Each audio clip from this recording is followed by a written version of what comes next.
Spider-Man: No Way Home served as a landmark entry in the Marvel Cinematic Universe, breaking brand new ground for the franchise and ushering in a new era for the future of the Marvel Universe and their cinematic endeavors. After reshaping the fabric of the MCU as we know it, No Way Home left many fans ecstatic as they imagined what is set to arrive in the coming years, and what Marvel has to offer. With that said though, there are still some lingering plot points from No Way Home that we need to address here, and theories and explanations that need to be explored. Before we get into it, today will be one of your last chances to enter the giveaway for one of the Iron Spider figures and one normal Spider-Man figure. To enter, all you have to do is like our video, subscribe, and turn on notifications for the channel. Now, let us begin. The film found an effective way to open the multiverse to previously established Marvel properties and showcase the limitless array of possibilities that the multiverse holds. And it started with perhaps two of the most iconic Marvel film franchises in recent memory. While the movie seemed to maintain an incredible amount of continuity between not only the previous MCU entries, but the Raimi and Webb Spider-Man films as well, it is not perfect,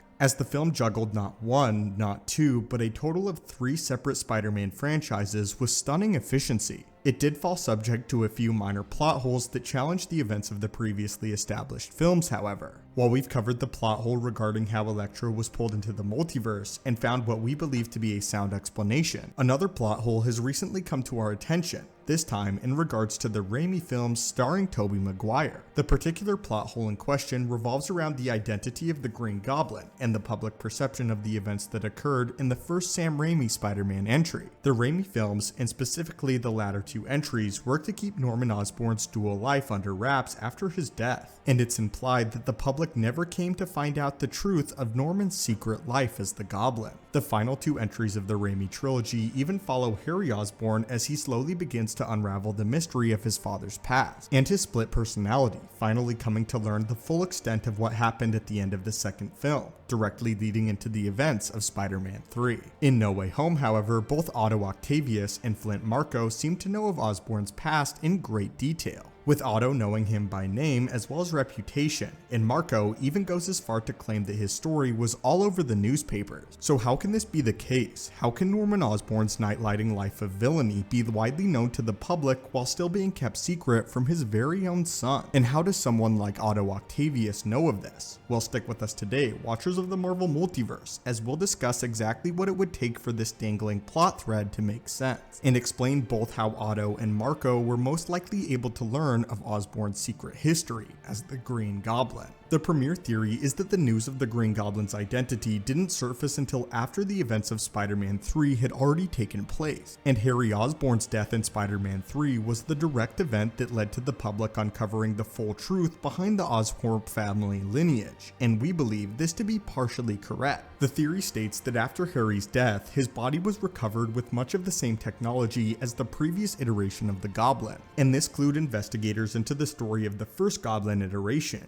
effectively pointing them in the right direction and beginning the hunt for the truth. And from there, it was only a matter of time before prying eyes discovered who Norman Osborn really was. We know that the family butler knew of Norman's secret life, and we know that multiple executives at Oscorp knew of the very same technology that was used by both iterations of the Goblin. And on top of this, we know that Norman left evidence behind that would likely give away his secret if the evidence was ever fully uncovered. The flight suit and the glider were both Oscorp technology that was believed to have been stolen and used by some elusive third party in the first Raimi film. And while this is ample cover for the duration of that film, it's highly unlikely that this secret would survive the scrutiny of professional investigation into Harry Osborn and the family as a whole. At the end of Spider-Man 2, Harry uncovers an entire lab ripe with Goblin technology that he used to arm himself. And if the family manor was investigated after Harry's death, it's highly possible that this lab may have also been discovered, and the pieces finally put together to Norman's nightlighting as the Goblin. If Harry Osborn's death was the key piece in figuring out the true story of the Goblin legacy, then it stands to reason that news outlets would reveal the specialists had finally uncovered the identity of the first Green Goblin, especially seeing as he was a monumental figure in both his life of villainy as well as his life as a businessman. This does not, however, explain how Otto Octavius knew of his identity, because although Flint Marko was alive and well when this news would have broken, Doc Ock supposedly died 3 years before the events of Spider-Man 3. So how does Octavius know? The most logical explanation for this plot inconsistency is that Otto was one of the few aforementioned specialists at Oscorp that knew of Norman's life ahead of time.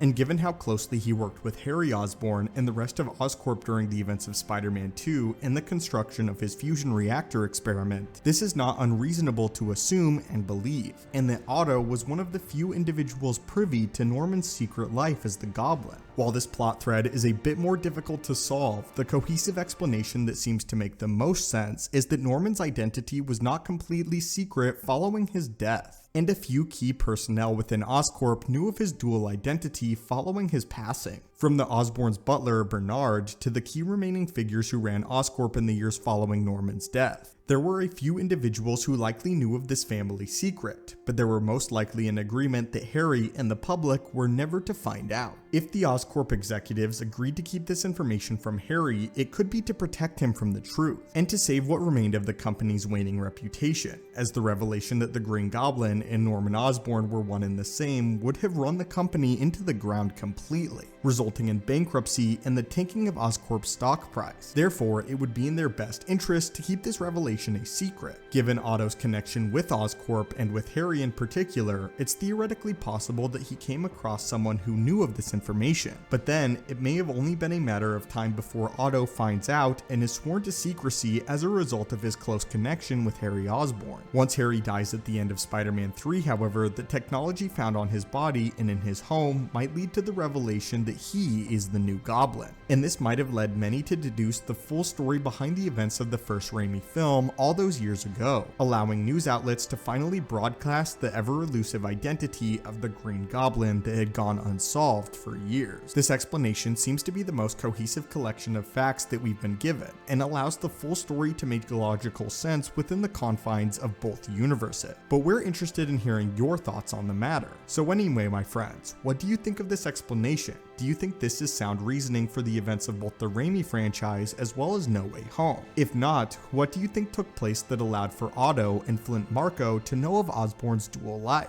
As always, my friends, thank you guys so much for watching and continuing to support the channel, and I'll hopefully catch you in the next video.